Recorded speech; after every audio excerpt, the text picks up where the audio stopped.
asalaamaaleykum mbokki Sénégal asalaamaaleykum mbokki diaspora tey nag ñu am mbégte ak contentement bu yaatoo yaatu ñëw fii seet si sunu jigéen nekk une femme battante nekk une sénégalaise de la diaspora dañ daan def souvent bu ñu seet seen dañ lay présenté mais dañ koy bàyyi moom présenté wu parce que nekk na jigéen boo xamante ne nii jigéen bu intéressante bu importante la en plus nekk koo xamante ni wax dëgg yàlla développement ak social ba mu nekkee Pikine ba tey loolu moo nekk ambition am ak bëgg-bëggam waaye nag balaa ñuy tàmbali waxtaan bi rek maa ngi nuyu képp koo xamante ne nii internet la ak téléspectateur wala lecteur ñi nga xam ne ñooy suivre seen chaîne wala site bi di waa bitim réew point net ñu ngi nuyu ñëpp di jaare ñëpp di leen baalu àq ci tabaski bi di baal ñëpp àq di nuyu mbokk yi nga xam ne ñu ngi si diaspora bi yëpp sans exception fàttewuñu kenn di nuyu suñu directeur général monsieur Thiam Jamil di ko jaare bu baax di ko baalu àq di ko baal àq di ko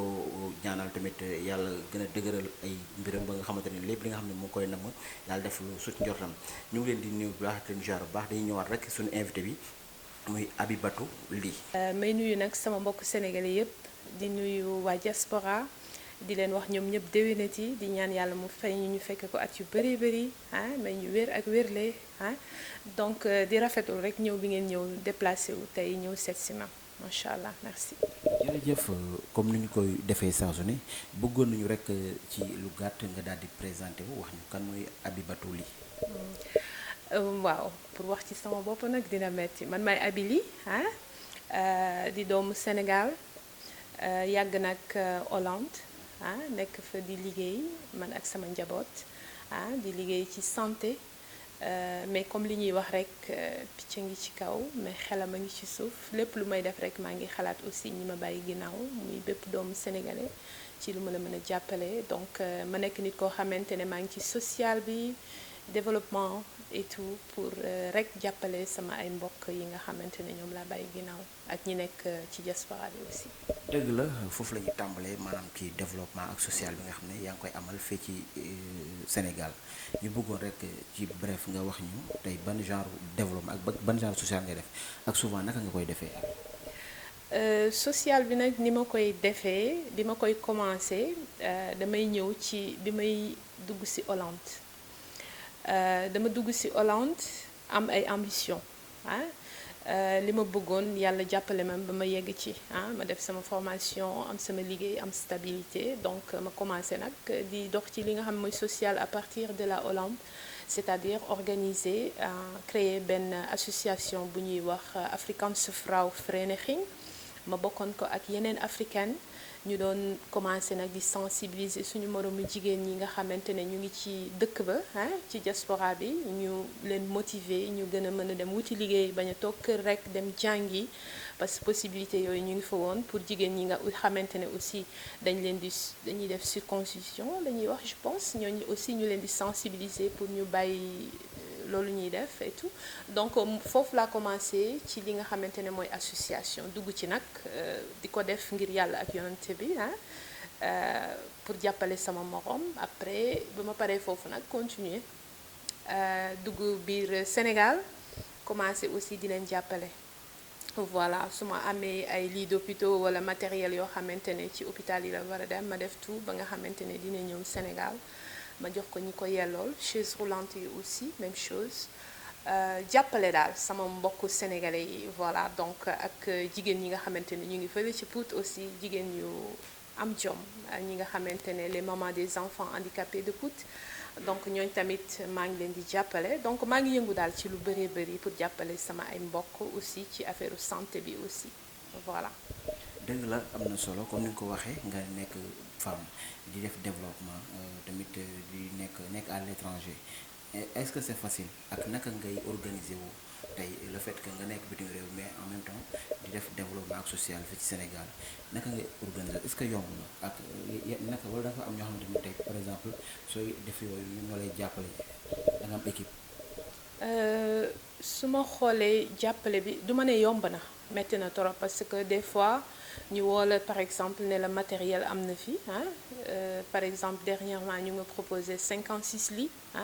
yoo xamante ne bëggoon naa ko indi Sénégal mais mënuma ko indi Sénégal par manque de moyens aussi par bu yegsee Sénégal aussi nan ngay def ba ñi ko soxla mën koo jot donc mu nekk ay problèmes yoo xamante ne maa ngi koy jànkonteel mais dañuy sant yàlla rek parce que la plupart su ma bëggee indi dara yàlla da ciy teg loxo ba nga xamante ne dina yegsi ak jàmm te ñi ko soxla dinañ ko mën a jot. Voilà donc ñi la war a dimbali comme ni ma koy waxee damay wax directement ñi la war a dimbali ñoo la dul dimbali. Bari na ay sénégalais yu mel ni man ñoo xamante ni ñu ngi ci diaspora bi bëgg jàppale seen réew bëgg def dara mais du ñu leen taxawu comme ni mu waree bu ko defee nag indi bi day metti da nga koy def rek ngir yàlla def li nga mën fa ngay yem voilà. c'est bien mais naka ngay liggéeyee ak autorités yi nga xam ne ñooy autorités étatiques yi nekk Sénégal souvent li ngay def comme si social di jëlee ay matériel médical di ko indi fii tey ndax yaa ngi am ñoo xamante ne nii ñu ngi nekk ci gouvernement bi ñoo xam ne ñu ngi lay jàppale souvent su fekkee am nga genre opportunité yooyu pour def ko. Gouvernement bi nag gisaguma leen def naa ay cris de cœur def naa lu nekk pour ñu dégg ñu. du man rek laa koy defal sax cri de cœur yooyu mais képp kuy sénégalais rek bëgg dox ci loolu pour jàppale sa réew cri de cœur boobu ñun ñëpp la concerné woon donc gisaguma leen ba léegi gisaguma leen non. c'est bien nga nekk tamit présidente benn projet bu tudd CASE. tamit nga di ci def affaire yu am solo bëggoon nañ tuuti rek nga ñëwaat ci CASE bi ak lan moo ko waral. Voilà donc CASE comme ni nga ko waxee mu nekk cellule d'assistance et de secours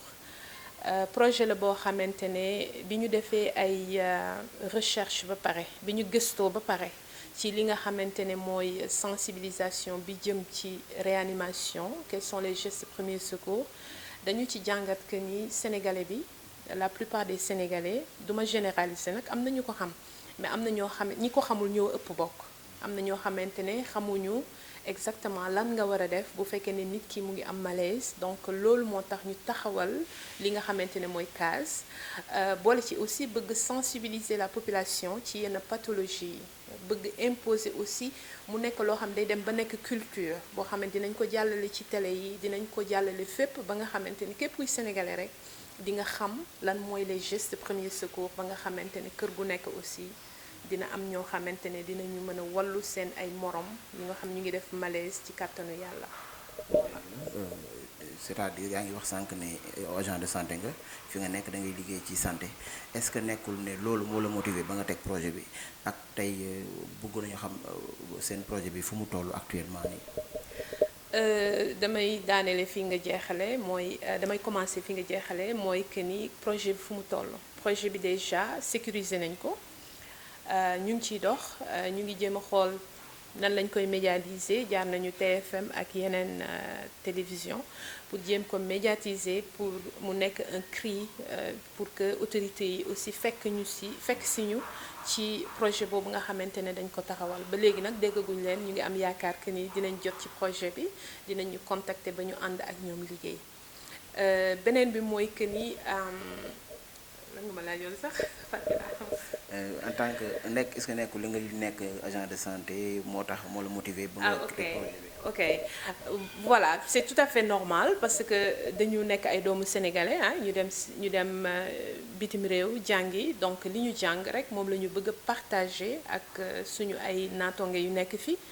comme personnel de santé bi du dañuy ñëw pour wan leen que ni ñoo leen gën a jàng wala ñoo leen gën a xam mais dañuy ñëw pour partager suñu expérience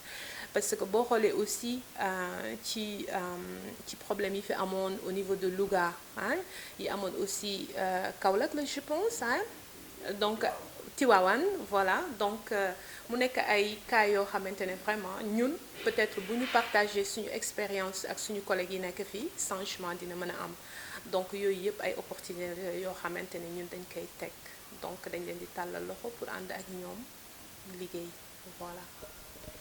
jërëjëf am na solo bëggoon nañu it xam ndax tey yaa ngi xalaat un jour ni ngay servir dëkk jàmbur nekk sénégalaise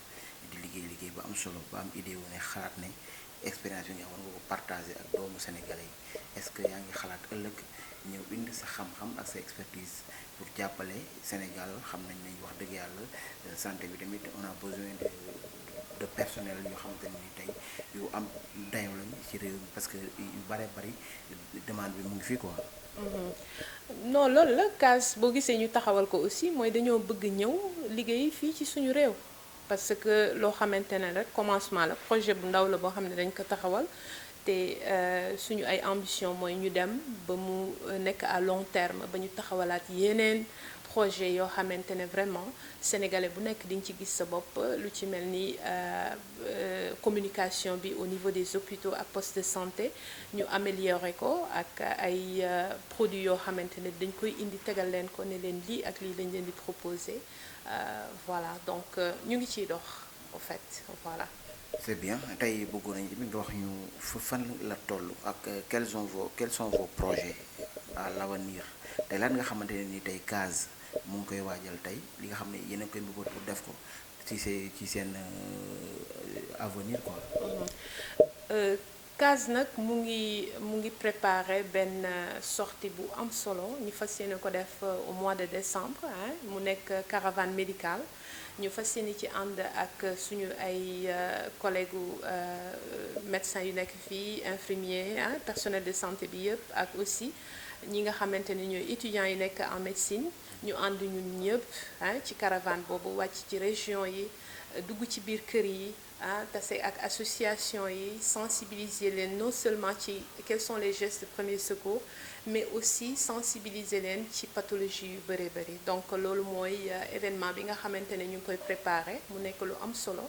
boo xamante ne vraiment ñu ngi ciy woo ñëpp rek képp koo xamante ne rek yaa ngi ci diaspora bi wala nga nekk Sénégal mu intéressé la ñu ngi lay woo ci liggéey boobu parce que defe naa ne liggéey bu am solo la non seulement di nga ci am ngërëmal yàlla mais di nga ci dimbali aussi sa mbokk jullit voilà merci. jërëjëf mënuñu jeexal te waxuñu ci les sénégalais de la diaspora.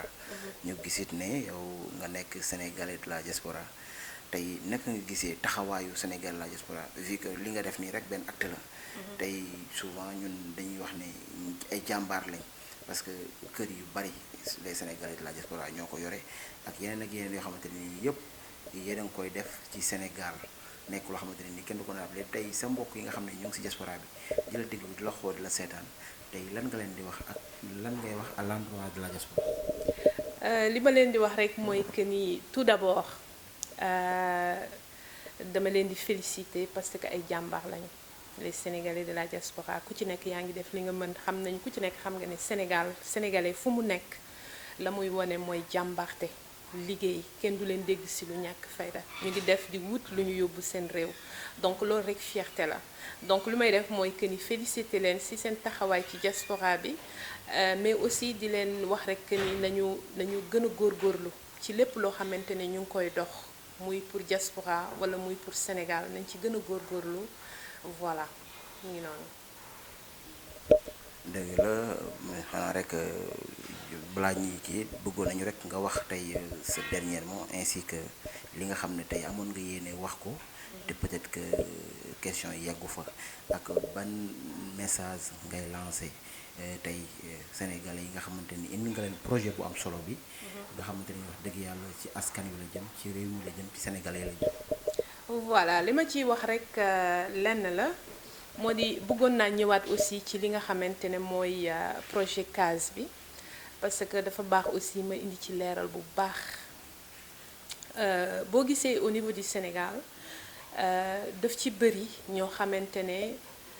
xamuñu lan mooy les gestes de premier secours te li ko waral mooy manque de sensibilisation